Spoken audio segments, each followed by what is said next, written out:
अस्सलाम वालेकुम एवरीवन, कैसे हैं आप सब। My name is Saliha Fatima और मैं आज आपके साथ पेपर प्रेजेंटेशन से रिलेटेड जो मेरे सेल्फ एक्सपीरियंसेस हैं वो शेयर करूंगी। मैंने पंजाब कॉलेज के अलावा किप्स से भी पढ़ा है और प्रेजेंटेशन के बारे में मुझे किप्स ने जो जो सिखाया है वो मैं आज आपके साथ शेयर करती हूँ।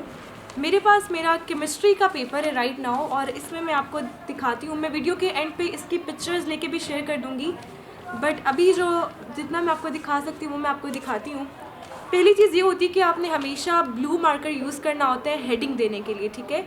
हेडिंग आप सिंपल दें, जैसे फॉर एग्जांपल केमिस्ट्री का क्वेश्चन नंबर 1 था मेरे पास कि थ्योरेटिकल यील्ड एक्चुअल यील्ड से क्यों कम होती है। उसमें सबसे पहले मैंने इस तरह से हेडिंग दी, तो मेरे पास जितने पॉइंट्स थे, जैसे 5 पॉइंट्स थे, उसको मैंने बुलेट्स के फॉर्म में लिखा। नंबरिंग को कोशिश करें कि अवॉइड करें 1 2 3 4 5, इस तरह से कोशिश करें कि नहीं करें। बुलेट्स के फॉर्म में अपने आंसर को लिखें और जो भी इंपॉर्टेंट पॉइंट्स हैं उनको मार्कर से लिखें। जैसे इसमें जो पहला पॉइंट था कि बाय प्रोडक्ट्स प्रोड्यूस होती हैं, रिवर्सिबल रिएक्शन होते हैं, फिल्ट्रेशन से लॉसेस होते हैं, तो इन तीनों चारों पॉइंट्स को मैंने मार्कर से लिख दिया। इससे क्या होता है कि जो पेपर चेकर होता है वो जस्ट आपके मार्कर के पॉइंट्स को देखता है और आपको फुल मार्क्स दे देता है। उसके अलावा ई शीट के हवाले से भी ये तरीका बहुत अच्छा है, क्योंकि ई शीट पे चल रहे होते हैं बुलेट्स। तो जब आपके तमाम वो पॉइंट्स जो कि उन बुलेट्स में लिखे होते हैं वो ऑलरेडी क्लियर होते हैं, तो चेकर को ढूंढने की ज़रूरत नहीं पड़ती, आपको वो सॉलिड मार्क्स देता जाता है। इसी तरीके से जैसे हमारे फर्स्ट ईयर में वेस्पर थ्योरी है, उसके अकॉर्डिंग जितने भी क्वेश्चन हैं वो मैंने इस तरीके से अटैम्प्ट किए हुए हैं। ये थोड़ा मैंने रफ किए हुए, कोशिश ये किया करें कि जो स्ट्रक्चर है उसको आप बॉक्स में बनाएं, क्वेश्चन के साइड पे बनाएं, क्योंकि ई शीट पे इतनी ज़्यादा स्पेस नहीं होती। इसी तरीके से एक और क्वेश्चन था कि बॉइलिंग पॉइंट जो है वो हाइड्रोफ्लोरिक एसिड से वाटर का क्यों ग्रेटर होता है। तो पहले उसकी मैंने सिंपल हेडिंग दी, देन जो बेसिक पॉइंट है, जो टू द पॉइंट आंसर है, जैसे इस तरह के रीजनिंग वाले क्वेश्चन होते हैं, तो जैसे पता है कि बॉइलिंग पॉइंट इंटरमॉलिकुलर फोर्सेस पे डिपेंडेंट होता है, तो पहली लाइन में बेसिक लाइन कोट कर दी मार्कर के साथ। एग्जामिनर यहीं से अंदाज़ा कर सकता है कि आपको आंसर आता है। उसके बाद एक्सप्लेनेशन में जो आप एडिशनल चीज़ें लिखना चाहते हैं वो अपने एक्सप्लेनेशन में लिख दी और आपके फुल मार्क्स आ जाएंगे। यानी कहने का मतलब ये है कि आप पहले कोशिश करें कि हेडिंग दें, उसके बाद इंपॉर्टेंट चीज़ें जो हैं, इंपॉर्टेंट पॉइंट, जैसे रीजनिंग वाला क्वेश्चन टू द पॉइंट बात है, एक लाइन में वो ब्लैक मार्कर से कोट करें, तो उसके बाद अपने आंसर को डिफाइन करें, उसमें फिर आपने फिगर बनानी है, जो भी करना है, दैट्स अप टू यू। इसके अलावा मैं लॉन्ग क्वेश्चन भी दिखाती हूँ कि मैंने किस तरीके से अटैम्प्ट किया हुआ है, और शॉर्ट क्वेश्चन ये पूरा पेपर मैं एंड पे शेयर कर दूँगी अलॉन्ग विथ क्या क्या क्वेश्चन थे और क्या क्या इनके आंसर थे। इससे क्या होगा कि एक तो आपको पेपर प्रेजेंटेशन का आइडिया हो जाएगा और एक आपको ये भी पता चलेगा कि किस तरह के क्वेश्चंस बोर्ड में आ सकते हैं। तो जैसे ये क्वेश्चन है यूनिट सेल के बारे में, तो क्योंकि लॉन्ग क्वेश्चन के पास एक तो स्पेस कम होती है हमारे पास लॉन्ग क्वेश्चन के लिए, और उसके अलावा टाइम भी बहुत कम रह चुका होता है, तो उसको भी कोशिश करें कि हेडिंग्स में लिखें, टू द पॉइंट चीज़ लिखें, शॉर्ट करके लिखें, बट टू द पॉइंट लिखें। शॉर्ट का मतलब ये नहीं है कि आप आधी चीज़ें ही अंदर से खा जाएँ। टू द पॉइंट आंसर आपका होगा तो आपके मार्क्स कोई भी कट नहीं कर सकता। आपको नज़र आ रहा होगा कि मैंने हर क्वेश्चन की हेडिंग के नीचे एक मार्जिन लाइन ड्रॉ की हुई है। ये कैसे मैं करती हूँ, जब भी पेपर ख़त्म हो जाता है तो उसके बाद मेरा जो एक्सपीरियंस है, आपको 5 मिनट भी नहीं लगेंगे इन लाइंस को ड्रॉ करने में। अब आप इसकी प्रैक्टिस कैसे करेंगे, ऐसा नहीं है कि आप अगर ये पेपर से एक दिन पहले वीडियो देख रहे हैं तो आप अभी से ही फ्लुएंट हो जाएंगे, ऐसा नहीं होगा। आपके जितने भी टेस्ट हैं कोशिश करें उनमें प्रेजेंटेशन को इम्प्रूव करें, मार्जिन लाइन साइड पे ड्रॉ करें। ई शीट पे ये परमिशन नहीं होती, लेकिन आप अपनी आसानी के लिए पेंसिल से मार्जिन लाइन ड्रॉ कर सकते हैं। उसके अलावा कोशिश ये करें कि जितने भी आपके टेस्ट होते हैं डेली बेसिस के, उन्हीं में आप अपना ये स्केड्यूल बना लें, तो आपके लिए आसानी हो जाएगी, क्योंकि जितनी आप प्रैक्टिस करेंगे एग्ज़ाम टाइम पे उतना आसान हो जाएगा आपके लिए। उसके अलावा जैसे कि एंड पे मैंने एक लाइन ड्रॉ की, अगर आप पंजाब बोर्ड से बिलोंग करते हैं तो इस तरह से अपना पेपर प्रेजेंट कर सकते हैं।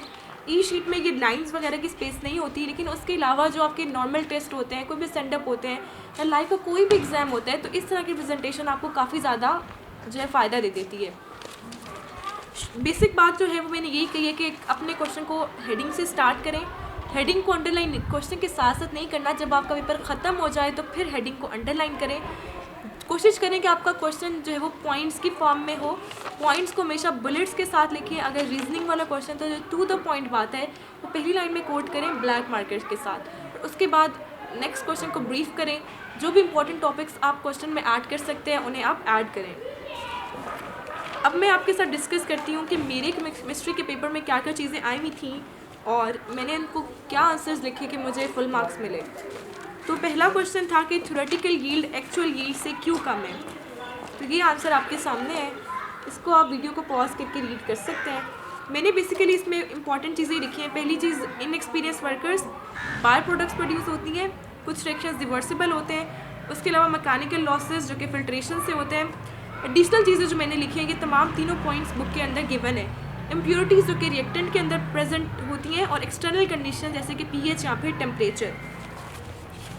उसके अलावा एक और जो रीजनिंग का क्वेश्चन है, क्योंकि स्टूडेंट्स के मार्क्स ज़्यादातर रीजनिंग के क्वेश्चंस में ही कटते हैं, मेरे अपने भी इसी में डिडक्ट होते थे। तो बॉइलिंग पॉइंट वाटर का हाइड्रोफ्लोरिक एसिड से क्यों ग्रेटर है? सबसे पहले मैंने ऊपर करके लिख दिया, इंपॉर्टेंट लाइन मैंने लिख दी, उसके बाद मैंने रीजंस दे दिए। ठीक इसी तरह number of hydrogen bonds in water, ये एक इंपॉर्टेंट फैक्टर है इसके अंदर। तो number of hydrogen bonds in water को मैंने मार्कर से लिख दिया, number of hydrogen bond in hydrofluoric acid को भी मैंने मार्कर से लिख दिया, क्योंकि एग्जामिनर को यही 2-3 पॉइंट्स आएंगे। एक तो ये कि डिपेंड किस पे कर रहा होता है, और फिर जो बेसिक बात है इसकी, हाइड्रोजन बॉन्ड्स उसमें ज़्यादा होती हैं, फ्लोरिक एसिड में 1 होती है, वाटर में 2 होती हैं। इस तरीके की जो बेसिक थिंग्स हैं वो भी आप कोशिश करें कि मार्कर के यूज़ से करें। एक और क्वेश्चन ये था कि सुक्रोज और सोडियम क्लोराइड का जो मेल्टिंग पॉइंट है वो डिफरेंट क्यों है? तो उसमें सिंपल यही था कि मेल्टिंग पॉइंट, अगेन पहली बेसिक लाइन मैंने लिखी है, मेल्टिंग पॉइंट डिपेंड करता है इंटरमॉलिक्यूलर फोर्सेस के ऊपर। अब क्योंकि NaCl का आयनिक स्ट्रक्चर होता है और इसके अलावा स्ट्रॉन्ग इलेक्ट्रोस्टैटिक अट्रैक्शन होती है उनके अंदर। अब हमें पता है कि जो ग्लूकोज है, सुक्रोज किसे कहते हैं? ग्लूकोज को कहते हैं। ग्लूकोज का आइसोमर होते हैं सुक्रोज। सुक्रोज एक मॉलिक्यूलर सॉलिड है और ये पोलर मॉलिक्यूलर सॉलिड है, और ऑब्वियसली इसके अंदर जो इंटरमॉलिक्यूलर फोर्सेज है वो हाइड्रोजन बॉन्डिंग के कंपैरिजन में वीक होगी, और इसी वजह से जो है वो ऑब्वियसली जो सोडियम क्लोराइड है उसका मेल्टिंग पॉइंट ज़्यादा होता है। तो इस तरीके से मैंने आंसर सिंपल सा लिखा है, ये सब आप भी लिख सकते हैं, बट मुझे फुल मार्क्स एक तो प्रेजेंटेशन की वजह से मिले हैं। उसके अलावा मैंने इंपॉर्टेंट चीज़ को, सबसे जो बेसिक स्टेप है, इंपॉर्टेंट स्टेप है, वो मैंने ऊपर करके लिख दिया है, और एंड पे मैंने अगेन लिख दिया कि मेल्टिंग पॉइंट आयनिक सॉलिड का ग्रेटर होता है melting point of molecular solid का। तो इस तरीके से आंसर्स को आप कंप्लीट कर सकते हैं। उसके अलावा मैं अपना पेपर अभी यहाँ पे ऐड कर रही हूँ, आप इसको रीड कर लें। क्वेश्चंस उसके साथ में बुलेट्स में ऐड कर दूँगी कि क्या क्वेश्चन था और मैंने क्या आंसर लिखा है। ऑब्जेक्टिव क्वेश्चन भी मैं आपके साथ शेयर कर दूँगी। कोशिश करिएगा कि इसको खुद से भी सॉल्व करने की कोशिश करें, और अगर खुद से सॉल्व नहीं कर सके तो जो भी आपको समझना है वो आप कमेंट सेक्शन में मेंशन करें, मैं वो आपको क्लियर कर दूँगी। आई होप कि आपको वीडियो अच्छी लगी होगी, और मैं एंड पे अपना अगेन थोड़ा सा इंट्रोडक्शन करवाऊँगी कि मैंने बेसिकली ये तमाम जो चीज़ें आपके साथ शेयर की हैं ये मैंने किप्स से सीखी हैं। किप्स में क्यों बच्चे जाते हैं, किप्स के बच्चों के मार्क्स क्यों आते हैं? रीज़न ये होती है कि वो प्रेजेंटेशन पे बहुत ज़्यादा फोकस करते हैं। कि जब मैं किप्स में थी तो प्रॉपर हमारे वीकली सेशंस होते थे, टेस्ट को लेके नहीं। टेस्ट के मार्क्स वो इतना कंसिडर नहीं करते, बट प्रेजेंटेशन के लिहाज से वो बच्चे को बहुत अप्रिशिएट करते हैं, और यही एक बहुत बड़ी रीज़न है कि किप्स के स्टूडेंट्स एक्सेल करते हैं। उनका सिर्फ यही वजह है कि वो प्रेजेंटेशन उनकी अच्छी होती है। और अब मेरा अपना भी यही एक्सपीरियंस है, लाइक इंग्लिश का पेपर भी मैं आपके साथ शेयर करूँगी नेक्स्ट वीडियो में।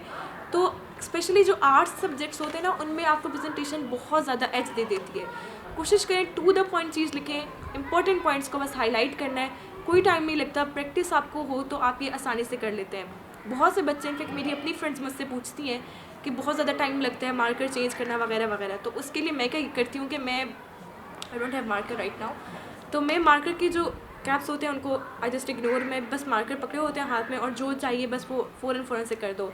लाइंस वाला काम ज़रूर करें, एंड पे करें, आपका 1-2 मिनट लगेगा। लाइक पूरे पेपर की हेडिंग्स को अंडरलाइन करने में जस्ट 2 मिनट्स लगेंगे अगर आपकी प्रैक्टिस है। अगर प्रैक्टिस नहीं है तो भी 5 मिनट्स लगेंगे।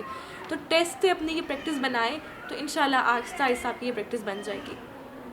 ओके, सो अभी मेरे पास है इंग्लिश का पेपर, और इंग्लिश के पेपर में फेडरल बोर्ड में हमेशा पहला क्वेश्चन समरी का होता है, देन टाइटल लिखते हैं। तो समरी इस तरीके से मैंने लिखी है। Important points again blue and black marker से मैंने लिख दिए हैं, और इस तरह से हेडिंग्स दे दी हैं। किप्स में हमेशा ये कहा जाता था कि हेडिंग्स से दे के लिखें, लेकिन राइट नाउ जो मेरी टीचर हैं वो मुझे ये गाइडलाइंस उन्होंने मुझे दी है कि हेडिंग्स को अवॉइड करें, क्योंकि फेडरल बोर्ड हेडिंग्स की परमिशन नहीं देता। तो इसलिए आप भी समरी के अलावा बाकी जितने भी क्वेश्चंस हैं उनमें कोशिश करें कि हेडिंग्स को आप भी स्किप कर दें। ये सिंपल मैंने किया हुआ है जिस तरीके से क्वेश्चंस को किया जाता है, बस ये कि इंपॉर्टेंट पॉइंट्स को मैंने हाईलाइट किया हुआ है। यहाँ पे जो मैं भी आपको दिखाना चाह रही हूँ डैट इज़ रिज्यूमे। तो रिज्यूमे, अच्छा एक और चीज़, प्ले का जो क्वेश्चन होता है, तो कॉन्फ्लिक्ट आया हुआ था जिस तरीके से। तो पहले यहाँ पे जो मेरी गलती है कि मैंने पहले कॉन्फ्लिक्ट की डेफिनेशन नहीं लिखी। तो पहले कॉन्फ्लिक्ट की डेफिनेशन लिखनी थी मुझे, और उसके बाद उसको डिस्क्राइब करना था। और मुझे मार्क्स किस तरह से 6 में से 5 मिले हैं वो इस प्रेजेंटेशन पे मिले हैं। मैंने तमाम इंपॉर्टेंट पॉइंट्स, तमाम इंपॉर्टेंट नेम्स को मार्कर के साथ लिखे हैं। जो भी इंपॉर्टेंट इवेंट्स हुए थे उनको मार्कर के साथ लिखे, जो भी इंपॉर्टेंट डायलॉग्स है, जैसे उसका डायलॉग है, मिसेस मेल्टन का डायलॉग है कि war is organise butchery of voice, तो इसको मैंने इन्वर्टेड कोमास में मार्कर के साथ लिखे है। इन तमाम चीज़ों से मुझे 6 में से 5 मार्क्स मिले। आप भी इन चीज़ों को ऑफ कोर्स अडॉप्ट कर सकते हैं। ये रिज्यूमे लिखने का परफेक्ट मेथड है। ये एग्जैक्ट जो है वो पैटर्न है, मॉडल पेपर में भी यही है, फेडरल बोर्ड में भी यही है। ये एग्जैक्ट पैटर्न है रिज्यूमे का। सीवी तो ऑफ कोर्स हर तरह से लिखी जा सकती है, लेकिन रिज्यूमे और सीवी में मुझे खुद भी हमेशा से कन्फ्यूजन रही है। तो रिज्यूमे का ये पैटर्न होता है और सीवी का पैटर्न भी मैं ज़रूर शेयर करूँगी। इसमें बेसिकली सबसे पहले नेम लिखा हुआ है, examination hall, contact, then summary लिखनी है, देन एक्सपीरियंस लिखने हैं। 3 एक्सपीरियंस जस्ट इनफ है। स्किल्स आपने सिंगल लाइन में लिख देना है, 2 लाइन में लिख दें, और एजुकेशन जस्ट 1 पॉइंट में लिखनी है। This is how to write resume. Then let's see के नेक्स्ट क्या है। ओके, देन तो सिंपल क्वेश्चन है जो कि एज इट इज़ लिखने होते हैं। देन लेटर है, लेटर लिखने का भी एग्जैक्ट पैटर्न यही होता है। एग्जामिनेशन हॉल के बाद कोमा आता है, CTA.B.C, इसके बाद फुल स्टॉप आता है। देन डेट आती है, डेट के एंड पे फुल स्टॉप आता है। उसके बाद डिस्ट्रिक्ट ऑफिसर कोमा आता है, तो पुलिस स्टेशन कोमा आता है, देन CTD.E.F फुल स्टॉप आता है।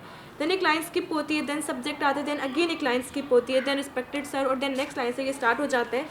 फर्स्ट पैराग्राफ के बाद एक लाइन स्किप होती है, सेकंड पैराग्राफ के बाद अगेन एक लाइन स्किप होती है, देन लास्ट लाइन आती है। इसको मैं अगेन आपको दिखा देती हूँ। ठीक, इन ट्रांसलेशन में मुझे 8 में से 7 मार्क्स कैसे मिले हैं? अभी सेंड अप एग्जाम में अगर 7 मिले तो ऑफ कोर्स बोर्ड में 8 भी मिल जाएंगे, क्योंकि सेंडर्स में टीचर्स ऑब्वियसली स्ट्रिक्ट चेकिंग करती हैं। तो उसमें भी एक ही जो प्रेजेंटेशन का जिसे कहते हैं ना की रोल है, की जो है वो एक ही है। वो ये कि इंपॉर्टेंट पॉइंट्स को मार्कर से लिखें, ब्लू ब्लैक मार्कर को यूज़ करें। ओवर यूज़ मार्कर का नहीं होना चाहिए, लेकिन जस्ट 8 में से 7 मार्क्स जस्ट इसी वजह से मिले हुए हैं क्योंकि मैंने मार्कर को यूज़ किया हुआ है, नीट लिखा हुआ है। और ये इसके अलावा राइटिंग के अलावा जो आपकी प्रेजेंटेशन होती है वो ज़्यादा मैटर करती है। मेरी राइटिंग ऐसा अच्छी नहीं है, बट क्योंकि मेरी प्रेजेंटेशन अच्छी है, जैसे मैं मार्कर से लिखती हूँ, बुलेट्स में लिखती हूँ, हेडलाइंस देती हूँ, हेडिंग्स देती हूँ, सॉरी, तो यही तमाम वजूहत हैं कि मार्क्स आ जाते हैं। तो ऑब्वियसली हर बच्चा इक्वली मेहनत करता है। जब टॉपर्स सेलेक्ट होते हैं, जैसे बहुत से बच्चे होते हैं, ऑफ कोर्स वो टॉपर्स होते हैं अपने अपने इंस्टीट्यूट के, लेकिन बोर्ड का कोई एक टॉपर बनता है, उसमें कुछ ना कुछ एडिशनल होता है। और मेरे ख्याल से, और मेरे टीचर्स के भी जो मुझे गाइड किया है, उनके भी यही ख्याल से कि वो बच्चा प्रेजेंटेशन में आगे जाता है, क्योंकि हर बंदे ने याद तो किया होता है, हर बंदे का कॉन्सेप्ट भी होता है। टॉपर्स की मैं बात कर रही हूँ, तो फिर उनमें से कोई एक क्यों बोर्ड को टॉप करता है? उसकी रीज़न ये प्रेजेंटेशन होती है।